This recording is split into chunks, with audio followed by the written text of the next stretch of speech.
성가대 찬양에 큰 은혜 받은 줄로 믿습니다. 날씨가 아주 시원해졌습니다. 또 여러분을 보니까 마음이 또 시원하고, 또 하나님께서 예배드린 여러분의 믿음을 보시고 또 하나님의 마음도 시원할 줄로 믿습니다.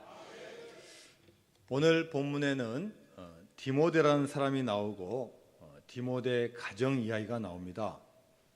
이 디모데라는 사람은 소아시아 루스드라에서 출생했습니다. 아버지는 헬라 사람이고 어머니는 유대인입니다. 나라가 틀리고 민족이 틀린 두 사람이 결혼해서 혼혈아를 낳았습니다. 이 디모데는 아버지의 영향을 받았다면 아마 헬라 문화에 푹 빠질 수도 있습니다.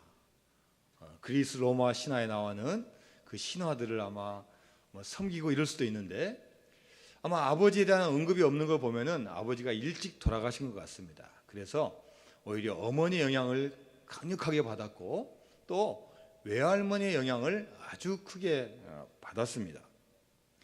당시에는 아마 이 디모데는 혼혈인이었기 때문에 아마 양쪽으로부터 큰 호응을 받지 못했을 것입니다. 헬라인에게도 환영받지 못하고 유대인에게도 환영받지 못한 그런 사람이었습니다. 아마 다르다는 이유 때문에 인종차별도 당하고 조롱도 당하고 아마 왕따도 당했을 것입니다. 그런데 이런 디모데가 아주 잘 성장했습니다. 사도 바울이 얼마나 칭찬하는지요. 야, 내 속에는 거짓이 없도다, 이렇게 평가할 정도로 정말로 아마 너무나 값진 평가를 받은 겁니다. 이 사도 바울과 이 디모데는 영적인 아버지와 아들과의 관계입니다. 그래서 이 사도 바울이 에베소 교회에서 목회하다가 거기를 누구한테 물려주고 다른 도시로 가야 되는데, 그때 물려받은 사람이 바로 이 디모데입니다. 나이도 어리고 아마 경험도 부족했지만 인정하는 바가 있었어요. 야, 이 에베소가 그 당시에도 큰 몇십만의 큰 도시이고 또 많은 위협이 있고 많은 고난이 있을 텐데 이 큰 교회를 누구한테 맡길까 하다가 디모데에게 맡긴 겁니다. 사도 바울은 한 교회의 전임자였고 후임자의 관계입니다. 또 나중에 이 사도 바울이 붙잡혀가지고 감옥에 갇혔을 때 많은 사람들이 도망을 갔어요. 야, 나도 바울처럼 잡히면 어떡해. 나에게 핍박이 오고 나에게 피해가 오면 어떡해. 내가 그냥 당분간은 사도 바울이 석방될 때까지 지켜봐야지. 대부분 이렇게 하는데 디모데만큼은 이 사도 바울 감옥에 찾아가서 면회 신청하고 또 끝까지 섬겼던 아주 귀한 관계입니다. 이 두 사람의 관계는 스승과 제자의 관계이기도 하고 전임자와 후임자의 관계이기도 하고 영적인 아버지와 아들과의 관계입니다. 자, 그렇다면 이 디모데의 충성스러움, 사도 바울이 평가한 그 참 너무 좋은 점을 어디서 배웠겠습니까? 어디서 나왔겠습니까? 자, 오늘 5절 말씀 우리가 한번 같이 읽어볼까요? 5절 시작. 이는 내 속에 거짓이 없는 믿음이 있음을 생각함이라. 이 믿음은 먼저 내 조모 로이스와 내 어머니 유니게 속에 있더니 내 속에도 있는 줄을 확신하노라. 사도 바울이 이 디모데를 보니까요, 최소한 몇 년 동안 경험해 보니까요, 야, 사람이 겉하고 속이 똑같은 거예요. 안 좋은 쪽으로 똑같은 게 아니라 좋은 쪽으로 너무나 똑같은 거예요. 거짓이 없는 아주 신실하고 충성된 사람인 거예요. 그래서 사도 바울이 기뻐가지고 칭찬해 주는 겁니다. 그런데 그 칭찬한 다음에, 야, 이 믿음은 네가 잘나서 한 믿음이 아니라 먼저 누구한테 믿음이 있었다고요? 내 외조모 로이스와 내 어머니 유니게 속에 있더니 그 좋은 믿음이 내 속에도 있구나. 디모데를 칭찬하는 게 아니라요, 디모데를 칭찬하면서 더 칭찬하는 분이 누구냐? 그의 어머니하고 외할머니를 그렇게 칭찬해 준 거예요. 다른 말로 하면은 너 어머니하고 외할머니 없었으면은 너 이렇게 못 됐어. 이렇게 칭찬해 준 겁니다. 이 디모데는 어릴 때부터 할머니와 어머니로부터 배웠습니다. 가정에서 그걸 보고 자라는 거예요. 배우고 자라는 거예요. 야, 할머니가 이렇게 믿음 생활 하는구나. 우리 어머니가 이렇게 어려운 가운데도 믿음 생활 잘하는구나. 아버지가 안 계셔도 그 모든 절망과 슬픔을 믿음으로 승화시키는구나. 이 사실을 보고 자란 겁니다. 이 사실을 또 사도 바울은 디모데후서 3장 14절에서 또 한 번 언급하고 있습니다. 그러나 너는 배우고 확실한 일에 거하라. 너는 내가 누구에게서 배운 것을 알며. 다시 한 번 언급하는 거예요. 야 디모데야, 너는 분명히 누구한테 배웠는데 너 누구한테 배웠는지 내가 알고 있어. 내가 오랫동안 생활해 보다니까 너희 집에도 가보니까 바로 너의 어머니와 할머니가 그렇게 신실하기 때문에 야 네가 잘 배운 거야. 이렇게 칭찬해 주는 겁니다. 모세도 태어나자마자 부모님을 떠나야만 했습니다. 산의 아이는 다 잡아 죽여라. 기르고 기르지만 울음소리가 너무 커지니까 더 이상 집에서 기를 수가 없어요. 갈대 상자를 만들어서 물이 새지 않도록 역청을 바르고 거기다가 모세를 띄워서 나일강으로 보내는 거예요. 마침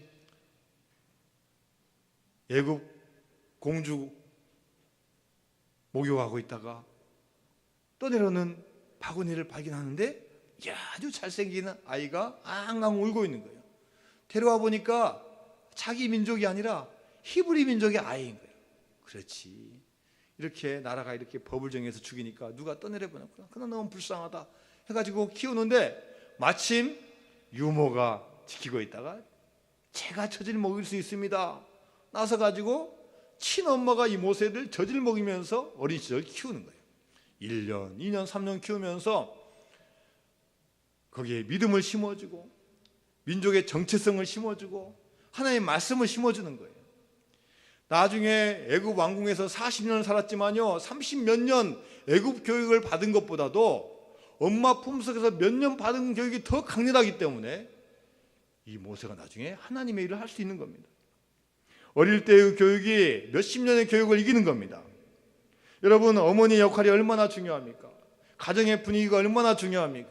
아빠, 엄마가 어떻게 하냐에 따라서 자녀들이 달라지는 거예요. 여러분, 유명한 문학가 해밍웨이가 어떻게 죽었습니까? 권총으로 자살해서 죽었어요. 대문호입니다.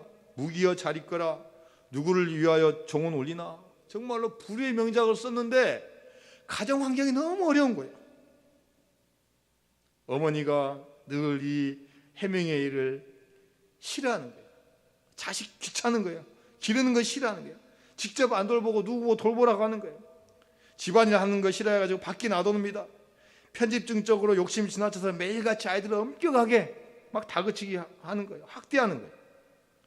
해밍웨이가 나중에 소년이 되고 청년이 되지만 그 어머니를 증오하는 감정이 계속 있는 겁니다. 반항하고 가출을 시도합니다. 나중에 해밍웨이도 안정을 찾지 못하고 4번 결혼하고 이혼하고 술 의지하고 하다가 결국은 권총 후 자살로 생을 마감합니다. 여러분, 우리가 어떤 어머니를 만나냐, 어떤 아버지를 만나냐, 어떤 가정을 만나냐가 참으로 중요한 겁니다. 신명기 6장 4절에서 9절까지 말씀은 우리가 어떻게 믿음을 가르치고 어떻게 믿음을 배워야 하는지를 말씀해주고 있는 거예요. 이스라엘아 들으라, 우리 하나님 여호와는 오직 유일한 여호와이시니 너는 마음을 다하고 뜻을 다하고 힘을 다하여 내 하나님 여호와를 사랑하라. 하나님께서 우리에게 들려주신 말씀이에요. 이스라엘 백성들은 이 말씀을 어떤 말씀보다도 가장 중요하게 생각하는 거예요. 쉐마라고 합니다. 늘 말씀을 외우고 기도할 때마다 암송합니다. 잠자기 전에 이 쉐마를 외우고 잠이 듭니다. 밥 먹기 전에도 이 쉐마를 암송합니다. 문선주에 달린 메주자 안에도 이 쉐마의 말씀이 들어있습니다. 이마에 메고 손에 감는 테필린에도 이 쉐마의 말씀이 들어있는 거예요. 이 말씀을 외우지 않고는 못 배기는 거예요. 외우는 걸 넘어서 이 말씀이 온몸을 지배하는 거예요. 아, 하나님 말씀이 어떻게 하라고 했지? 어떻게 하나님 말씀을 들으라고 했지? 6절 7절 말씀해 보니까요, 오늘 내가 내게 명한 이 말씀을 너는 마음에 새기고 내 자녀에게 부지런히 가르치며 집에 앉았을 때든지 길을 갈 때든지 누워있을 때든지 일어날 때든지 이 말씀을 강론할 것이다. 여러분, 세상에 중요한 게 얼마나 많이 있습니까? 돈도 중요하고 공부하는 것도 중요하고 친구 사귀는 것도 중요하고 중요한 게 얼마나 많은데요. 하나님 말씀을 그냥 마음에 새기라는 겁니다. 부지런히 가르치라는 거예요. 심지어 누워있어도 가르치고 일어나도 가르치고 길을 가도 가르치고 잠자기 전에도 가르치라는 거예요. 미국에서 가장 위대한 대통령 중에 한 명이 링컨 대통령입니다. 여러분, 링컨이 그 위대하게 된 게 뭡니까? 명문대학교 나와서 그런 거 아닙니다. 그가 집이 좋은 환경이어서 아닙니다. 뭐 좋은 친구 만나고 환경이 좋고 부모님이 잘 살고 교육 잘 시키고 학원 보내고 과외시켜서 잘 된 게 아니에요. 가정도 평탄하지 않았습니다. 자신이 9살 때 그 자기를 낳아준 어머니가 돌아가셨어요. 새어머니하고 어린 시절을 보냈습니다. 학교도 가지 못하고 온갖 어린 시절부터 일을 다 해야 됐어요.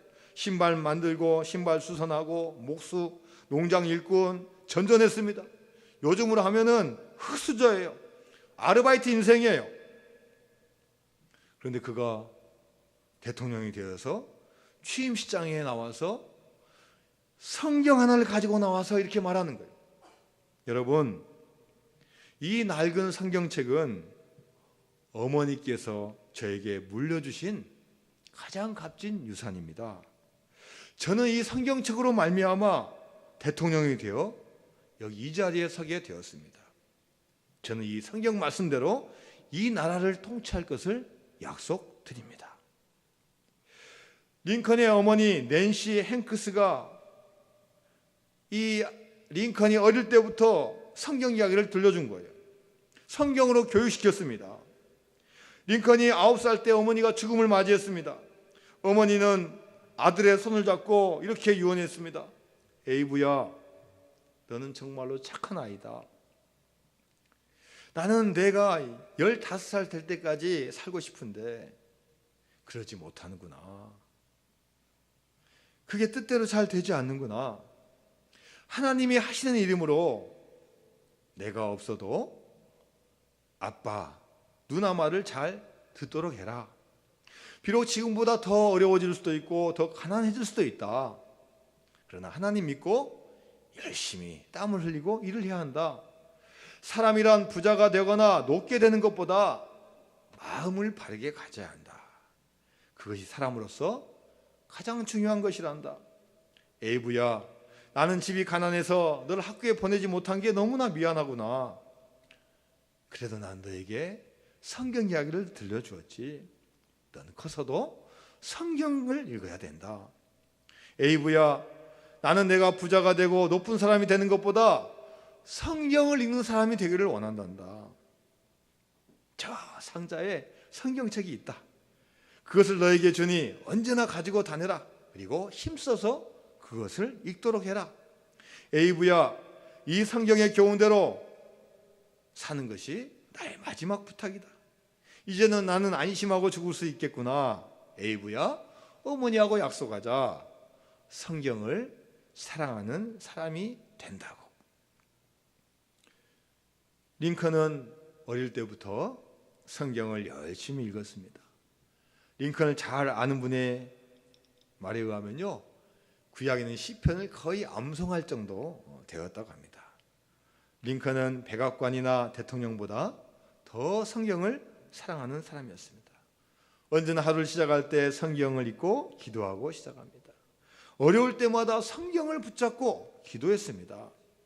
만약 링컨에게 성경이 없었다면 존경받는 링컨이 되었을까? 의문이 가는 겁니다. 링컨의 삶은 어머니가 키웠다기보다도, 어떤 것이 키웠다기보다도 성경이 그를 키운 것입니다. 그리고 그 성경이 그의 인생을 이끌어갔습니다. 지도력도 성경에서 나왔고, 위기관리 능력도 성경에서 나왔고, 경영의 능력도 성경에서 나왔고, 모든 것이 성경에서 나온 것입니다. 여러분, 우리가 행복하고 잘 사는 비결이 무엇이겠습니까? 우리가 어떻게 하면 정말로 형통하고 정말 자신감 있고 풍성한 열매를 맺을 수 있겠습니까? 신명기 6장 24절에서 말씀하고 있습니다. 여호와께서 우리에게 이 모든 규례를 지키라 명령하셨으니 이는 우리가 우리 하나님 여호와를 경외하여 항상 복을 누리게 하심이며 또 여호와께서 우리를 오늘과 같이 살게 하려 하심이라. 할렐루야. 하나님을 경외하여 항상 복을 누리게 하심이며, 우리 복을 받는 게 앞에요. 하나님을 경외하는 거예요. 물론 다른 방법이 많이 있습니다. 그러나 가장 중요한 게 하나님을 경외하는 게 축복의 근원이라는 거예요. 하나님을 경외하는 민족과 교회는요 다 복을 받습니다. 여러분 지금 이 세계 200 몇십 나라 한번 보십시오. 잘 사는 나라의 공통점이 뭡니까? 대부분 다 기독교 영향을 받았어요. 대부분 다 기독교 영향을 받는 거예요. 복음이 전해지면요 그 사람이 바뀌어지는 거예요. 복음이 전해지면 사람이요 변화가 되는 거예요. 복음 있는 곳에 그 지역이 변하고 사회가 변하고 나라가 바뀌는 겁니다. 여러분 불과 50년 전 60년 전 우리 대한민국을 한번 생각해 보십시오. 다른 아시아 국가에 비하면요 정말로 초라한 나라였습니다. 그때 아시아에서 잘 사는 나라가 어디입니까? 인도, 필리핀, 인도네시아 이런 나라가 잘 살았어요. 우리 대한민국은요 1960년대 초반에 국민소득이 100달러도 안 됐습니다. 80달러였대요. 정치, 경제, 문화적 모든 게 후진국입니다. 이때 영국의 한 언론은 한국을 이렇게 평가했습니다. 한국에서 민주주의가 꽃피기를 기대하는 것은 쓰레기통에서 장미꽃이 피기를 기대하는 것보다 어렵다. 한국을 비웃었어요. 그런데요 비웃을 그때 한국에서는 영적인 부흥운동이 나왔습니다. 전쟁 후에 많은 교회들이 세워지고 많은 사람들이 교회에 몰려오기 시작했어요.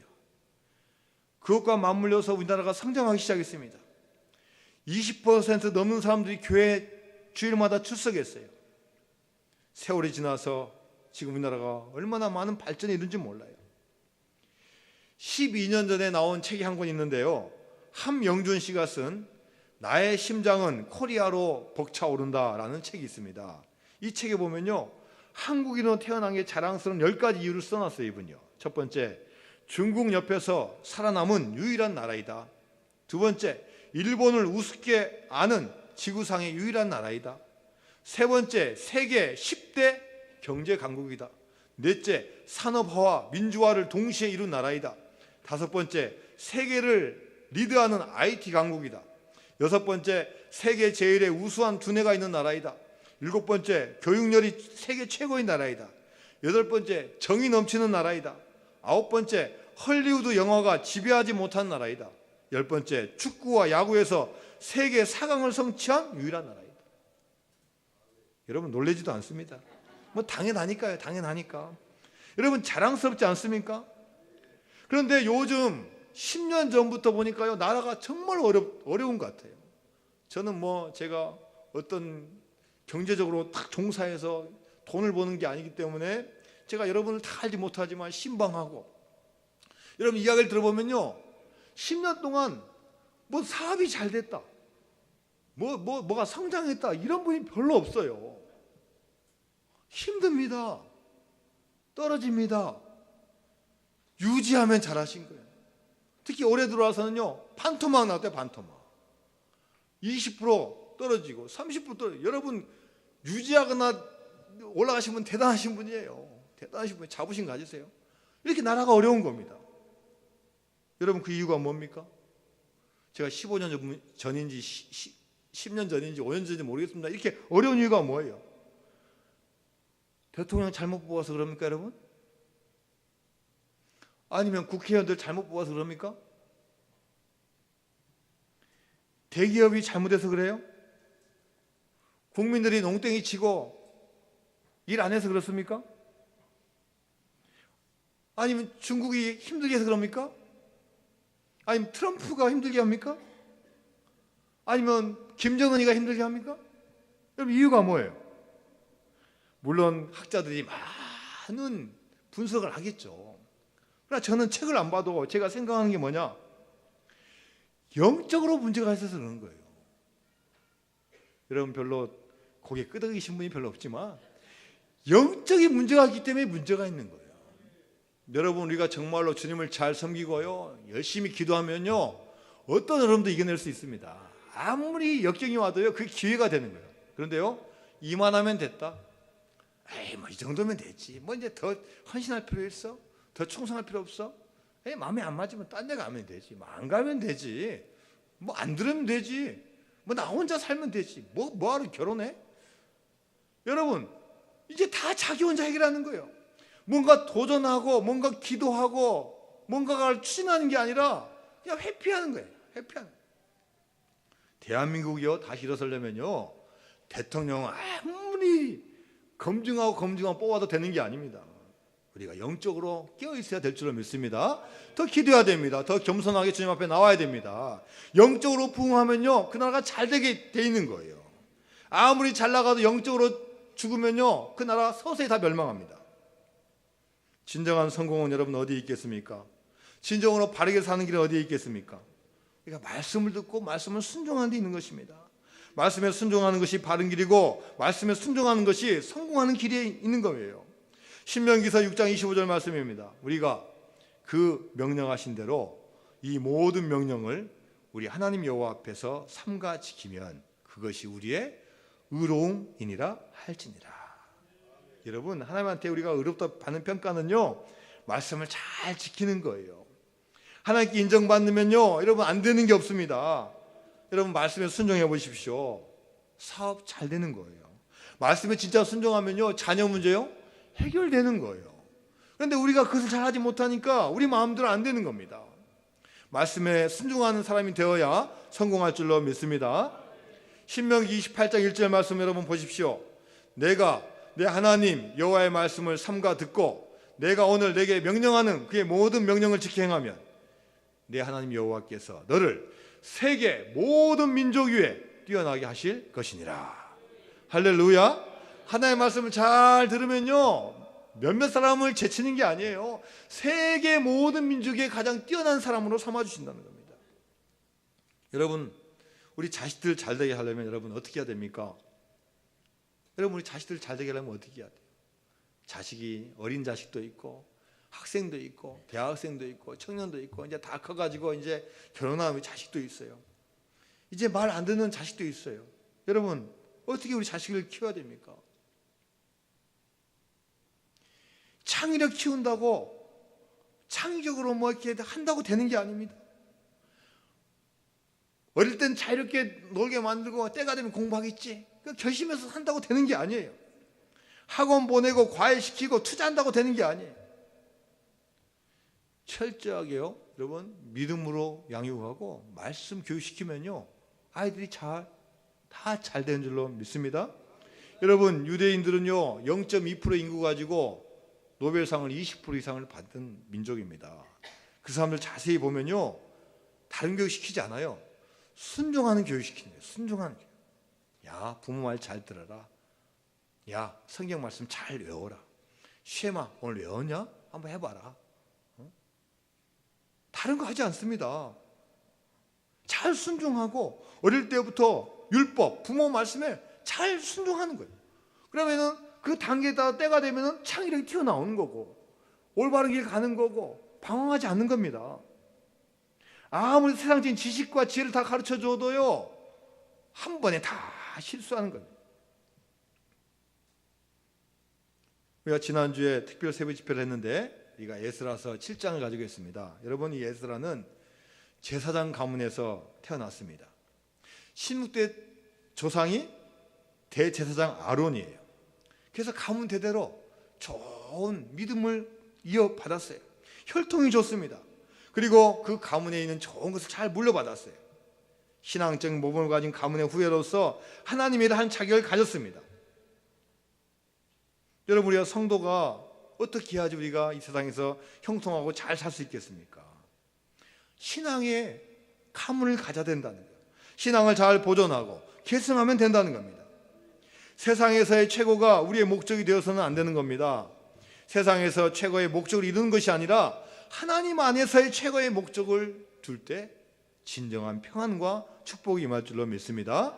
학교 잘 다니고 직장 잘 다니고 사업 잘하는 것보다도 주일 잘 지키고 교회에서 잘하는 것을 첫 번째로 돼야 되는 거예요.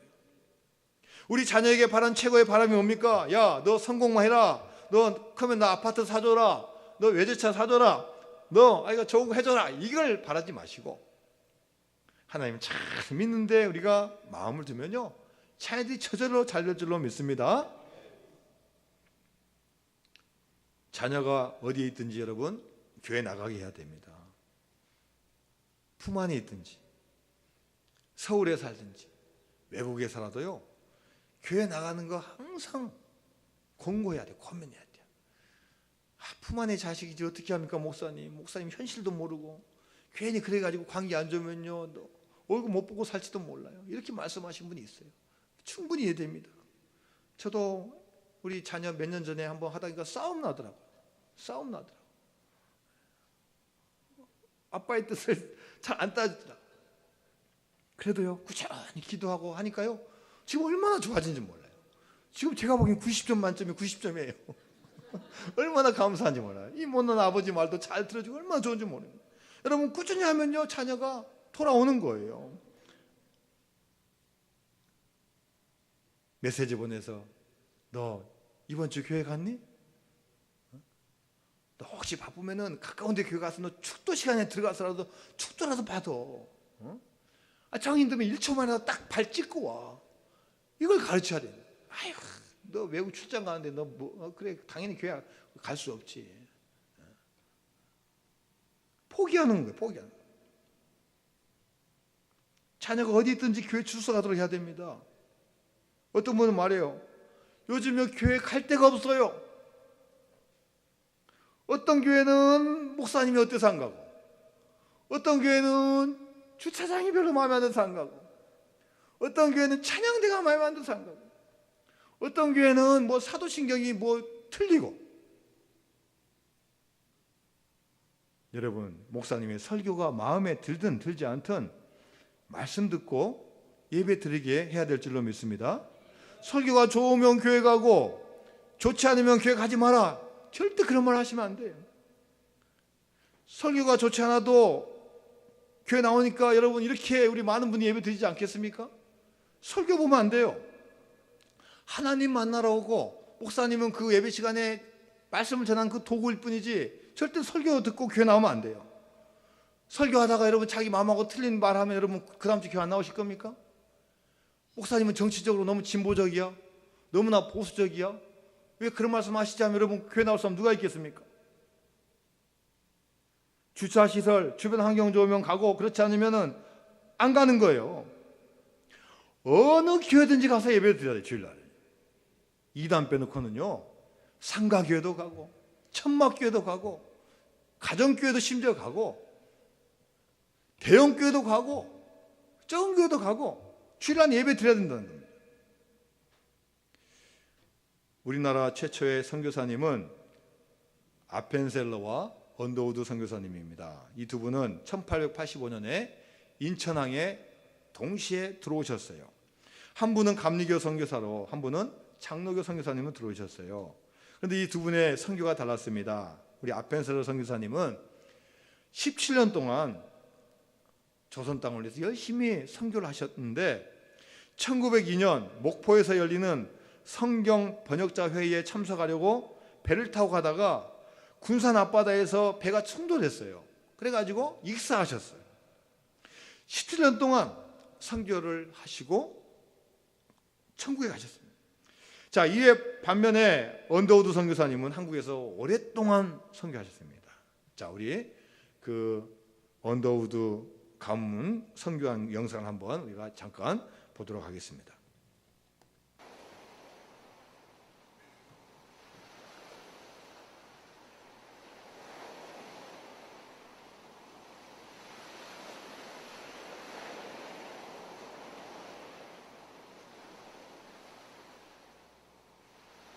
(1885년 4월 5일) 인천 제물포항으로 한 척의 배가 들어옵니다.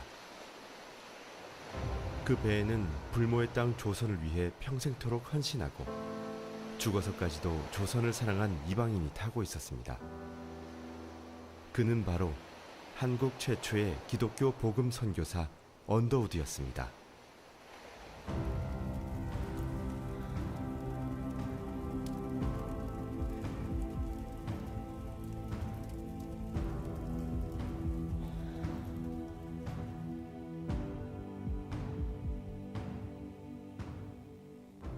언더우드는 교육을 통해 인재를 키워내는 것만이 가난하고 약한 조선의 미래를 열어가는 길이라 생각했습니다.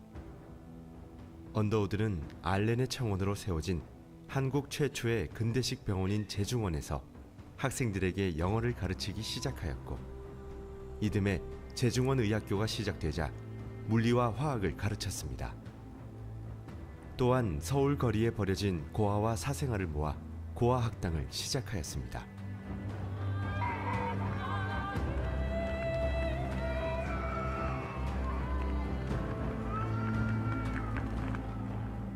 변가비는 항일 독립운동가이자 파리 강화회의에 한국 대표로 참석한 우사 김규식 선생이었습니다.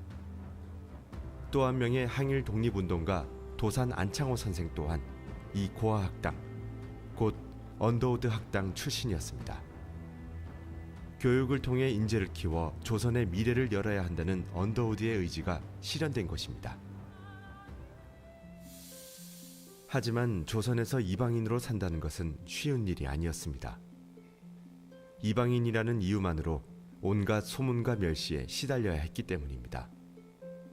그러나 언더우드는 좌절하지 않고 왕실과의 관계를 돈독히 유지하며 조선에 대한 믿음과 사랑을 놓지 않았습니다. 1889년 3월, 명성 왕후의 주치의였던 릴리어스 호튼 여사와 결혼한 언더우드는 신혼여행마저도 전도여행으로 하였습니다. 위험하고 험난한 여정이었지만 그들은 두려워하거나 포기하지 않았습니다. 언더우드는 조선 사람들을 위한 성경 번역 작업에도 몰두하였습니다. 그리고 외국인 선교사들을 위해 한국어 문법, 한영사전, 영한사전 등을 발간하였습니다.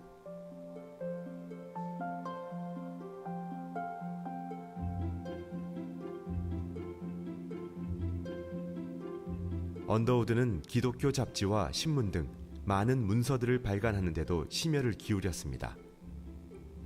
그리스도 신문은 각 지역의 교회에 도움을 주기 위한 신문이었지만 조선인들에게 필요한 정보 또한 함께 실려 있었습니다. 이는 조선인보다 더 조선을 사랑한 언더우드였기 때문에 가능한 일이었습니다.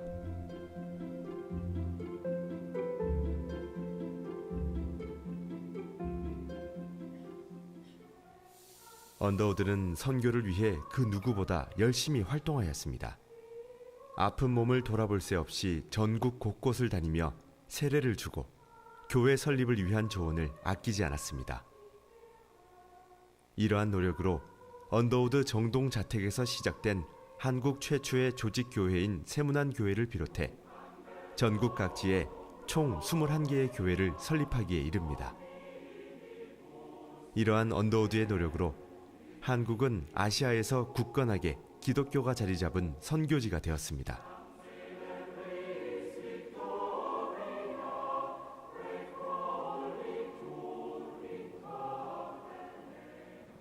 몸을 돌보지 않고 조선을 위해 헌신하던 언더우드는 결국 병을 얻어 미국으로 안식년을 가게 됩니다.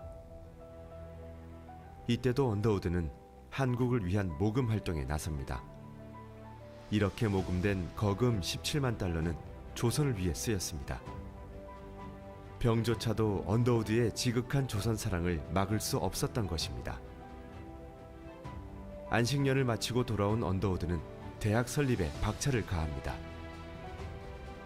마침내 1915년 4월 조선 크리스천 칼리지를 개교합니다. 하지만 안타깝게도 언더우드는 이 대학이 정상궤도에 오르기 전인 1916년 10월 12일 하나님의 품에 안겼습니다. 그의 사후 이 학교는 그의 영원한 동역자 에비슨의 노력으로 1917년 4월 7일 연희전문학교 재단법인 인가를 받게 되었습니다.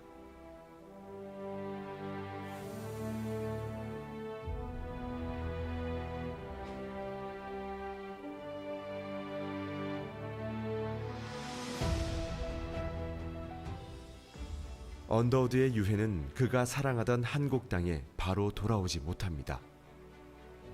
가족들은 언더우드의 유해를 한국으로 옮기는 비용까지 세문안교회 영신학교를 위해 기부합니다. 그의 유해는 1999년에야 서울 양화진 묘역으로 돌아왔습니다. 언더우드 가족도 한국에 대한 사랑을 이어갔습니다. 언더우드의 형인 존 T. 언더우드 또한 연희전문학교 설립을 위한 학교 부지 매입금을 기부합니다.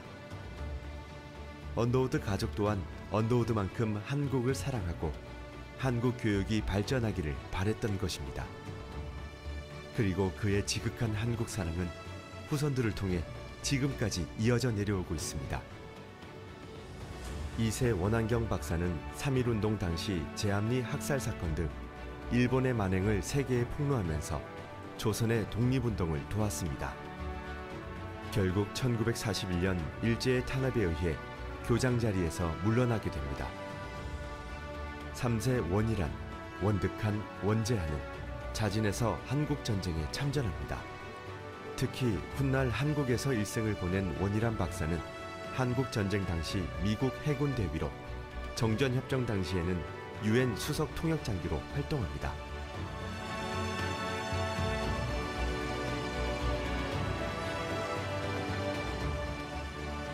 4세 원한광 박사는 30년간 한국에서 활동하며 한국 교육과 사회 발전에 공헌했습니다. 그리고 한국인 어린이 2명을 입양해 키우면서 선조부터 내려온 한국 사랑을 몸소 실천해 보였습니다. 또 한 명의 4세 원한석은 지금까지도 한국에 머물며 한국 경제가 세계로 나아갈 수 있는 다리 역할을 하고 있습니다.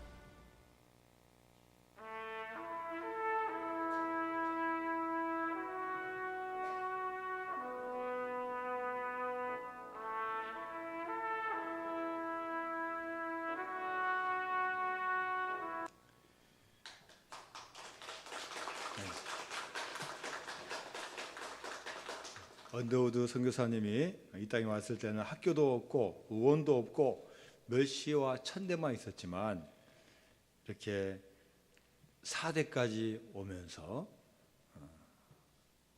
많은 것을 했습니다. 하나님께서 도와주셔서 선교사로, 또 목사로, 교육자로, 군인으로 또 많은 일들을 감당하고 지금도 그 4세가 한국에서 활동을 하고 있습니다.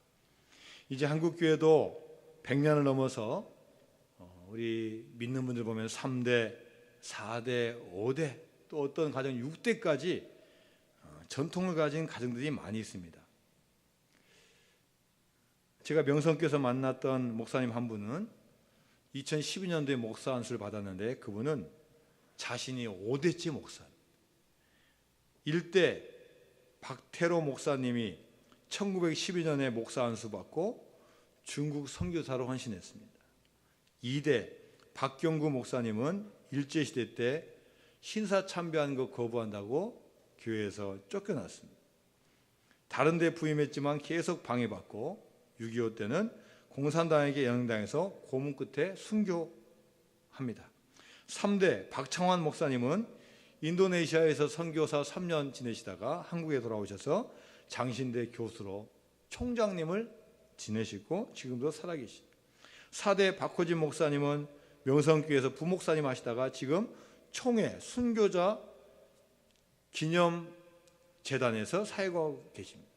5대 박범 목사님은 2012년도에 목사 안수 받고 서울에 있는 교회에서 부목사를 하다가 지금은 홍대 앞에서 교회를 개척해서 개척교회를 하고 있습니다.